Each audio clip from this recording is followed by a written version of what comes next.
Hello everyone, welcome to my channel Shiksha Academy. मैं नंदिता आप सभी का बहुत बहुत स्वागत करती हूँ अपने चैनल पे। और जैसा कि आप स्क्रीन पर देख सकते हैं, सब्जेक्ट है assessment of teaching and learning, subject code है 107 और उसके बाद स्टैटिस्टिक्स जो आपका यूनिट 5 है। यूनिट 5 का नाम है use of statistics in evaluation, मूल्यांकन में सांख्यिकी का प्रयोग। ये आपका यूनिट 5 है। काफ़ी इंपॉर्टेंट यूनिट है, काफ़ी स्कोरिंग है, तो इसलिए इससे रिलेटेड वीडियोज़ को आप ज़रूर देखिए। और अदर इंपॉर्टेंट वीडियोज़ आपने नहीं देखी है तो उसका मैं डिस्क्रिप्शन में सारे वीडियोस का, सारे प्लेलिस्ट का मैं लिंक प्रोवाइड कर रही हूँ, ठीक है। यस तो हम कहाँ थे, सॉरी बैकग्राउंड नॉइज़ था तो मुझे पॉज करना पड़ा, ठीक है। तो इसमें काफ़ी इंपॉर्टेंट वीडियोस हैं और वीडियो 4 जो है उसमें मैंने 10 क्वेश्चंस को डिस्कस ऑलरेडी कर दिया है। ये आपका असेसमेंट ऑफ टीचिंग लर्निंग का आपका होगा पार्ट 5, ठीक है। इसके पहले का जो वीडियो था उसको मैंने पार्ट 4 के नाम से सेव किया हुआ है। थंबनेल पे स्टैटिस्टिक्स सांख्यिकी लिख दिया है, ठीक है। आप थंबनेल देख के समझ जाएंगे कि इस सब्जेक्ट के इस वीडियो में मैंने स्टैटिस्टिक्स पार्ट को कवर किया है, ठीक है। उसके बाद आज हम 10 क्वेश्चंस को पहले डिस्कस कर चुके हैं, 11 के बाद इस वीडियो में डिस्कस करेंगे। तो चलिए इस वीडियो को शुरू करते हैं। वीडियो को आखिरी तक ज़रूर देखिएगा। काफ़ी इंपॉर्टेंट क्वेश्चन हमारे कंटेंट क्रिएटर द्वारा फ्रेम किए गए हैं और हम उसको एक्सप्लेन कर रहे हैं यहाँ पे, ठीक है। काफ़ी एफर्ट लगा इसमें, तो वीडियो को आखिरी तक ज़रूर देखिएगा। क्वेश्चन नंबर 10 तक हम वीडियो में डिस्कस कर चुके हैं, जो पार्ट 4 है वीडियो को, ठीक है। क्वेश्चन नंबर 5 में हम 11 से शुरू करते हैं। तो चलिए शुरू करते हैं। क्वेश्चन है स्क्रीन पे, what is the number of objects और events in a class called, ठीक है। किसी वर्ग में वस्तुओं या घटनाओं की संख्या क्या कहलाती है। तो यहाँ पे सही ऑप्शन आपका फ्रीक्वेंसी। अब मैं इसको बहुत आसान भाषा में आपको समझाने वाली हूँ, ठीक है। जैसे कि कुछ नंबर्स लिखे हैं, ठीक है, नंबर्स मैं लिख रही हूँ, ठीक है। तो यहाँ पे हो गया 1 2 2 3 3 3 3 4 4 4 4। तो यहाँ पे स्क्रीन पे मैंने कुछ नंबर्स लिखे हैं, ठीक है। अब इसमें अगर इस तरह से क्वेश्चन पुटअप किया जाता है कि कुछ नंबर स्क्रीन पे लिखे हुए हैं, 4 जो नंबर है उसकी फ्रीक्वेंसी क्या है, ठीक है। तो 4 नंबर की फ्रीक्वेंसी यहाँ 5 होगी, क्योंकि 4 यहाँ पे कितनी बार आया है, 5 बार आया है। 1 2 3 4 5। 3 की फ्रीक्वेंसी क्या होगी, 3 कितनी बार आया है, 3 बार आया है, ठीक है। तो किसी वर्ग में कोई चीज़ है, जैसे ये बहुत सारा एक वर्ग है, इसमें कोई वस्तु घटना, चाहे कोई नंबर हम ले लेते हैं, तो नंबर 3 कितनी बार आया है, 3 बार आया है, तो 3 की फ्रीक्वेंसी 3 हो गई। 2 की फ्रीक्वेंसी 2 बार आया है, 2 हो गई। 1 की फ्रीक्वेंसी 1 हो गई। अगर 1 यहाँ 5 बार आता तो 1 की फ्रीक्वेंसी 5 बार हो गई। आई थिंक ये आपको समझ में आ गया होगा, ठीक है। नेक्स्ट क्वेश्चन की तरफ आगे बढ़ते हैं। Question number 12, yes. The numerical information of facts available in collective form is called, तथ्यों की सामूहिक रूप में उपलब्ध संख्यात्मक सूचना क्या कहलाती है। तो यहाँ सही ऑप्शन है डेटा, आंकड़ा, ठीक है।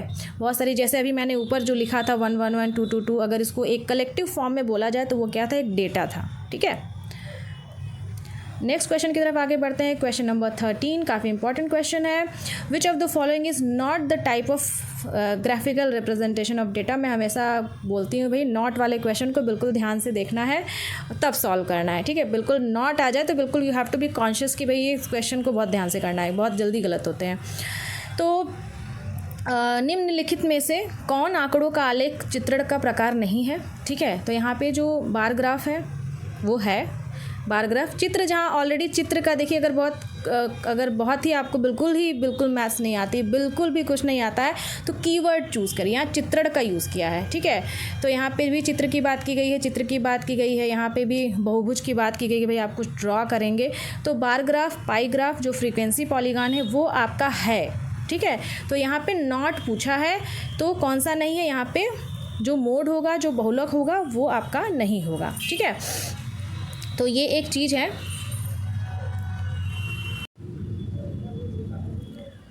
तो यहाँ पे हमने बताया कि कौन सा ग्राफिकल रिप्रेजेंटेशन ऑफ डेटा, आंकड़ों का आलेख चित्रण का प्रकार नहीं है, तो यहाँ सही ऑप्शन मोड में है। तो अब ऑप्शन को भी ज़रा देख लेते हैं।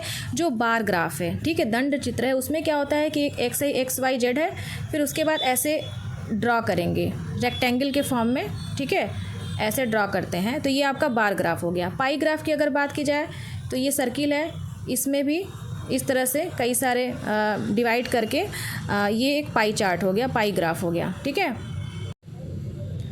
उसके बाद जो आपका फ्रीक्वेंसी पॉलीगॉन है, तो बेसिकली फ्रीक्वेंसी पॉलीगॉन के लिए हिस्टोग्राम का जानना ज़रूरी है, ठीक है। हिस्टोग्राम क्या होता है, जैसे कि आपने ये बार ग्राफ यहाँ पे देखा, इसमें जो भी रेक्टेंगल जो बने होते हैं, जो दंड बने होते हैं, वो उनके बीच में स्पेस होता है, जगह खाली होती है। लेकिन अगर हिस्टोग्राम की बात करें, एक सेकेंड, यहाँ पे स्क्रीन पे जगह नहीं है थोड़ा सा, ठीक है, देखिए। तो हिस्टोग्राम की बात करें तो यहाँ पे देखिए ये हिस्टोग्राम है, एक्स वाई एक्सिस ले लेते हैं। यहाँ पे एक रेक्टेंगल, इसी से जुड़कर दूसरा रेक्टेंगल, इसी से जुड़कर तीसरा रेक्टेंगल, थर्ड रेक्टेंगल, ठीक है, यहाँ पे फोर्थ रेक्टेंगल, ठीक है। तो ये आपका हो गया हिस्टोग्राम, ठीक है, ये आपका हिस्टोग्राम हो गया। और हिस्टोग्राम भी एक ग्राफिकल रिप्रेजेंटेशन है, जैसे अगर इसमें एक ऑप्शन होता है हिस्टोग्राम तो उसको भी हम मानते कि हाँ, ठीक है। तो फ्रीक्वेंसी पॉलीगॉन में क्या होता है कि हिस्टोग्राम में हर बीच में सेंटर पे लेते हैं, ठीक है, सेंटर पे पॉइंट लेते हैं, फिर उसको मिलाते हैं ऐसे ऐसे ऐसे सेंटर पे मिलाते हैं, फिर एक अगला जो चार्ट बनता है उन्हीं सेंटर पॉइंट को लेकर के ऐसे, फिर ऐसे, फिर ऐसे, फिर ऐसे ऐसे। तो ये आपका हो गया फ्रीक्वेंसी पॉलीगॉन, ठीक है। तो हिस्टोग्राम का यूज़ करके फ्रीक्वेंसी पॉलीगॉन बनाते हैं। और यहाँ पे इस तरह से जैसे मैंने आपको ड्रॉ करके बताया, बहुत ही आसान भाषा में पूरी कोशिश की है कि कितना आसान करके हम समझाएं, क्योंकि पिक्चर के फॉर्म में चीज़ें, अभी मैं फ्रीक्वेंसी पॉलीगॉन का आपको डिफिनेशन पढ़ दूँ तो आपको समझ में आएगा, नहीं समझ में, जो मैथ्स बैकग्राउंड है उनको समझ में आएगा, बट आपको नहीं समझ में आएगा। तो बहुत ही आसान भाषा में ये है कि हिस्टोग्राम का यूज़ करके ऐसे आप फ्रीक्वेंसी पॉलीगॉन आवृत्ति बहुभुज बना सकते हैं, ठीक है। मोड की बात हम वीडियो में करेंगे आगे, ठीक है, मीन मीडियन मोड एक साथ हम एक्सप्लेन करेंगे, ठीक है। नेक्स्ट क्वेश्चन की तरफ बढ़ते हैं, आई होप आपको वो समझ में आ गया होगा। यहाँ पे क्या है कि type of graphical representation of data, ऊपर नहीं पूछा था, ठीक है, यहाँ पे यस पूछा है कि है कौन कौन सा। सिंपल बार ग्राफ बिल्कुल है, जब भी मैंने बार ग्राफ आपको बताया कि एक्स वाई जेड एक्सिस है, यहाँ पे एक रेक्टेंगल हो गया, बगल में स्पेस, दूसरा रेक्टेंगल, ये एक बार ग्राफ हो गया। मल्टीपल बार ग्राफ भी इसी में आता है, ठीक है। फ्रीक्वेंसी हिस्टोग्राम, जिसको हिस्टोग्राम की मैंने अभी बात की ही, ठीक है, उसी में आएगा। तो यहाँ पे वो भी ग्राफिकल रिप्रेजेंटेशन में आएगा, तो यहाँ पे all of the above option सही है, ठीक है। बहुत ज़्यादा डीप में जाने की ज़रूरत नहीं है, डरने की तो बिल्कुल ज़रूरत नहीं है, जितना इंपॉर्टेंट है उतना एटलीस्ट आप कवर करिए। क्वेश्चन नंबर 15 यहाँ देखिए, the pictorial representation of numerical data in the form of rectangle of equal width, इसमें बहुत इंपॉर्टेंट है, इक्वल विड्थ, चौड़ाई सेम हो, वेरिंग हाइट, हाइट अलग हो। तो जैसे कि अभी मैंने पिक्चर फॉर्मेट में दिखाया, बार ग्राफ इसका सही आंसर है, ठीक है। अब बार ग्राफ क्या है, एक्स वाई जेड एक्सिस है, यहाँ से शुरू किया, ये हो गया, ठीक है, एक रेक्टेंगल हो गया, ये एक रेक्टेंगल हो गया, फिर उसके बाद ऐसे रेक्टेंगल हो गया। तो पिक्टोरियल रिप्रेजेंटेशन ये हो गया, ये मैंने जो चित्र बनाया है ये इसको बोलेंगे पिक्टोरियल रिप्रेजेंटेशन या सचित्र प्रतिनिधित्व, ठीक है। इसमें जो न्यूमेरिकल डेटा है कैसे फॉर्म में है, रेक्टेंगल, आयत के फॉर्म में है, इक्वल विड्थ। अब देखिए इन दोनों की जो ये चौड़ाई है ये सेम है, लेकिन इन दोनों की ऊंचाई जो है वो अलग अलग है। तो ये आपका बार ग्राफ में आएगा। हमेशा बिल्कुल पेन कॉपी लेकर के स्टैटिस्टिक्स, सांख्यिकी या मैथ्स के चीज़ों को आप लिखते जाइए, जिससे आपको चीज़ें याद हो। अगला क्वेश्चन है, in the bar graph the gap between rectangles are. Again उसी से रिलेटेड क्वेश्चन है कि भाई बार ग्राफ में रेक्टेंगल के बीच का जो गैप होता है, मतलब एक दंड चित्र में आयतों के बीच का गैप होता है, वो क्या होता है, क्या अलग अलग होता है? नहीं, बोथ बिल्कुल नहीं, सेम होता है, ठीक है। यहाँ पे देखिए ऐसे है, ये है, ठीक है। तो यहाँ पे जो गैप होगा ना वो सेम होगा, ठीक है। ऐसा नहीं होगा कि अभी हम कोई बना रहे हैं यहाँ पे फिर एक यहाँ पे, ऐसा नहीं होगा, दोनों के बीच जो गैप है वो सेम होगा। नेक्स्ट क्वेश्चन की तरफ आगे बढ़ते हैं। The graphical representation of data in the form of rectangle in which there is no gap, ठीक है। तो अब यहाँ पे नो गैप की बात हो रही है, तो आयतों के रूप में आंकड़ों का चित्रमय प्रतिनिधित्व जिसमें आयतों के बीच कोई गैप नहीं होता है, वो क्या कहलाता है? वो आपका कहलाता है हिस्टोग्राम। जिन्होंने अभी मेरा प्रीवियस एक्सप्लेनेशन ध्यान से देखा होगा, जिसमें मैंने फ्रीक्वेंसी पॉलीगॉन की बात की है, तो उसमें क्या होता है, जो हिस्टोग्राम होता है वो शुरू होता है ऐसे, फिर बगल में ऐसे, फिर बगल में ऐसे, ठीक है। हिस्टोग्राम का यूज़ करके ही फ्रीक्वेंसी पॉलीगॉन का ग्राफ बनता है। तो जो हिस्टोग्राम होता है उसमें बेसिकली क्लास इंटरवल की बात की जाती है, जैसे यहाँ पे आपका 1 है, यहाँ पे 2 है, यहाँ पे 3 है, ठीक है। तो अगर हम इस पहले वाले आयत की बात करें तो उसका रेंज क्या होगा, 1 से 2, दूसरे की बात करें 2 से 3, ठीक है। इस तरह से होगा, कॉमन होता है, क्लास इंटरवल होता है। तो इनके बीच जो हिस्टोग्राम होता है, हिस्टोग्राम में जो भी आयत होता है ग्राफ में, उनके बीच कोई गैप नहीं होता है, ठीक है। यहाँ पे देखिए मैंने एक पिक्चर बीच में इंक्लूड किया है। यहाँ पे देखिए, यहाँ पे लिखा हुआ है बार ग्राफ में रेक्टेंगल बार के बीच में गैप होता है और यह गैप हर जगह सेम होता है। यहाँ पे देखिए कितने अच्छे से ये एक डायग्राम बनाया गया है, ठीक है, जो डायग्राम स्क्रीन पे हाथ से बनाना थोड़ा मुश्किल है, तो आई थिंक इस डायग्राम को देख के आपको समझ में आ गया होगा। थोड़ा और नीचे स्क्रॉल करते हैं, हिस्टोग्राम की बात करते हैं। तो इस जबकि हिस्टोग्राम में रेक्टेंगल के बीच में गैप नहीं होता है, देखिए ये एक हिस्टोग्राम का चार्ट है, इसमें रेक्टेंगल्स के बीच में कोई गैप नहीं होता है। आई होप इससे आपको समझ में आ गया हो।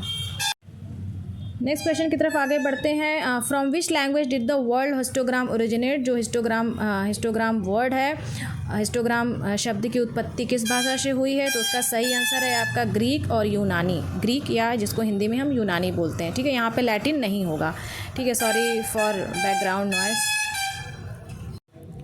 नेक्स्ट क्वेश्चन को देखिए, what is the formula of central angle in pie chart. तो पाई चार्ट तो मैंने आपको बताया ही था कि क्या होता है पाई चार्ट, ठीक है, ऐसे सर्किल होता है और सर्किल को कई सारे भागों में डिवाइड करके पाई चार्ट बनाते हैं। तो पाई चार्ट में केंद्रीय कोण का सूत्र क्या होता है, तो यहाँ पे जो ऑप्शन नंबर 1 सही है, value of the component divided by sum of the value of all component multiplied by 360, ठीक है, जो कंपोनेंट की वैल्यू है divided by sum of the value of component, सारे कंपोनेंट्स की वैल्यू मल्टीप्लाइड बाई 360। अभी हम इसको नीचे नेक्स्ट क्वेश्चन में क्वेश्चन दिया हुआ है, उसको हम सॉल्व करके दिखाएंगे कि किस तरह से इस फॉर्मूले का आपको यूज़ करना है, ठीक है, एग्जाम्पल के थ्रू। नेक्स्ट क्वेश्चन की तरफ हम बढ़ते हैं। यहाँ पे देखिए क्वेश्चन दिया है, a man's month salary is 1200 and monthly expenses on travel is 240, ठीक है, the central angle of sector representing travel expense in pie chart would be. तो पाई चार्ट का यूज़ करके हमें इसको सॉल्व करना है। देखिए स्क्रीन पे क्या है कि पाई चार्ट का यूज़ करना है, ये आपका एक पाई चार्ट है, ठीक है।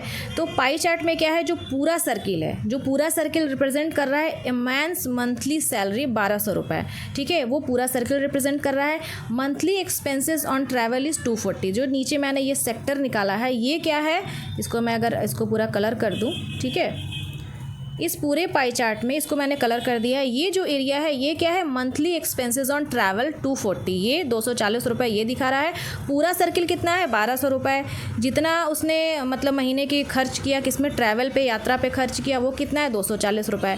अब यहाँ पे सेंट्रल एंगल निकालना है कि भाई 240 रुपये का कितना सेंट्रल एंगल होगा। तो जैसा कि ऊपर वाले क्वेश्चन में फॉर्मूला निकला था कि central angle equal to total component, ठीक है, टोटल कंपोनेंट नीचे आएगा, उसके बाद जो मेन कंपोनेंट है, तो यहाँ पे 240 रुपये की बात हो रही है, ये आपका कंपोनेंट आ जाएगा divided by total component, total कितना है 1200 रुपये मल्टीप्लाइड बाई 360। तो इस तरह से आप फॉर्मूले का यूज़ करके बहुत आसानी से जो केंद्रीय कोण है वो आप निकाल सकते हैं। कॉपी पेन लेके इस क्वेश्चन को ज़रूर लगाइएगा, ठीक है, और पाई चार्ट का जो मैंने डायग्राम यहाँ बनाया है उसको ज़रूर बनाइएगा डायग्राम, ठीक है। ऐसे ही हम नेक्स्ट क्वेश्चन की तरफ बढ़ते हैं। यहाँ पे लिखा है, देखिए क्वेश्चन अभी इतना बड़ा है, सबसे पहले तो आप डर जाएंगे इस क्वेश्चन को देख करके कि इतना बड़ा क्वेश्चन हम कर पाएंगे, कैसे करेंगे, ये तो बहुत बड़ा लग रहा है। कोई बड़ा नहीं है, सेम फार्मूले का यूज़ है, मैं आपको बताती हूँ कैसे। If a pie chart representing the number of student opting for different stream of study out of a total strength of 1650 students, the central angle of sector representing the art student is 48%, then what is the number of student who opted for art stream. अब देखिए जो art student हैं, ठीक है, जो कला के छात्र हैं, उनका केंद्रीय कोण दिया हुआ है 48 डिग्री, मतलब सेंट्रल एंगल पहले से दिया है, उनकी संख्या पूछा है, ठीक है। तो अगेन यहाँ फार्मूला हम वही लगाएंगे, सेंट्रल एंगल इक्वल टू, ठीक है, जो आपका गिवन कंपोनेंट है अपॉन टोटल कंपोनेंट है मल्टीप्लाइड बाई 360 डिग्री, ठीक है। तो अब यहाँ पे सेंट्रल एंगल पहले से दिया है, तो यहाँ पे आप लिखेंगे, एक सेकेंड, तो यहाँ पे मैंने इसको लिखा है, यहाँ पे देखिए जो आपका सेंट्रल एंगल है वो आपका कितना दिया है, 48 डिग्री दिया है, 48 हो गया सेंट्रल एंगल का फार्मूला, इक्वल टू, अब जो कला में पढ़ने वाले छात्रों की संख्या पूछा है तो उसको आप x मान लीजिए, p मान लीजिए, कुछ भी मान लीजिए, divided by 1650 total component multiplied by 360, ठीक है। तो इस तरह से आप यहाँ पे x इक्वल टू हो जाएगा 48 मल्टीप्लाइड बाई 1650 डिवाइडेड बाई 360, 1650 उधर ऊपर चला जाएगा, 360 नीचे चला जाएगा, ठीक है। देखिए यहाँ पे मैंने स्क्रीन पे लिख दिया है x equal to 48 multiplied by गुणे 1650 डिवाइडेड बाई 360। ठीक है, इसको आप सॉल्व करेंगे तो ये आपका जो आपका आंसर है 220 रुपये, ये आपका 220 रुपये नहीं, ठीक है, 220 यहाँ पे आपका आ जाएगा कि कला में पढ़ने वाले छात्रों की संख्या 220 है। ठीक है,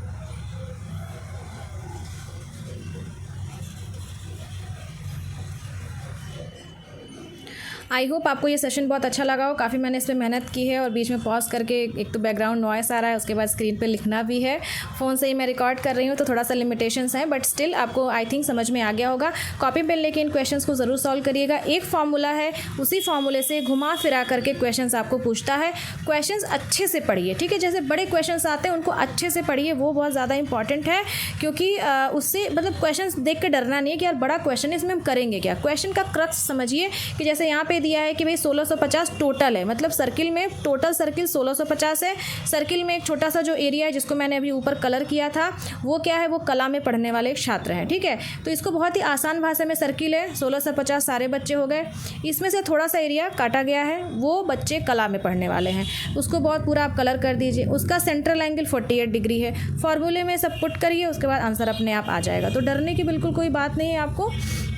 अगर वीडियो अच्छा लगा हो तो प्लीज़ इसे लाइक, सब्सक्राइब और शेयर ज़रूर करिएगा, और साथ में बेल आइकन दबाना ना भूलें। और इम्पॉर्टेंट वीडियोस जो भी आपके बीएड सेमेस्टर 2 में इंपॉर्टेंट सब्जेक्ट हैं, school management leadership 106, assessment of teaching and learning 107, उसके बाद आपका और भी वीडियोज़ आगे आने वाले हैं, तो उनके सारे प्लेलिस्ट मैं यहाँ डाल दूँगी। वीडियोज़ को ज़रूर देखिएगा, काफ़ी इन्फॉर्मेटिव, काफ़ी इंपॉर्टेंट वीडियोज़ हैं, और शेयर करना मत भूलिएगा। ठीक है, वीडियो अच्छा लगता हो तो आप इसी वीडियो के नीचे डाउनलोड के बगल में सुपर थैंक्स का फीचर है, तो आप वहाँ पे थैंक्स बोल के मुझे सपोर्ट भी कर सकते हैं। ठीक है, तो मिलते हैं फिर नेक्स्ट वीडियो में। Thank you for watching. अच्छे से आप लोग स्टडी करिए।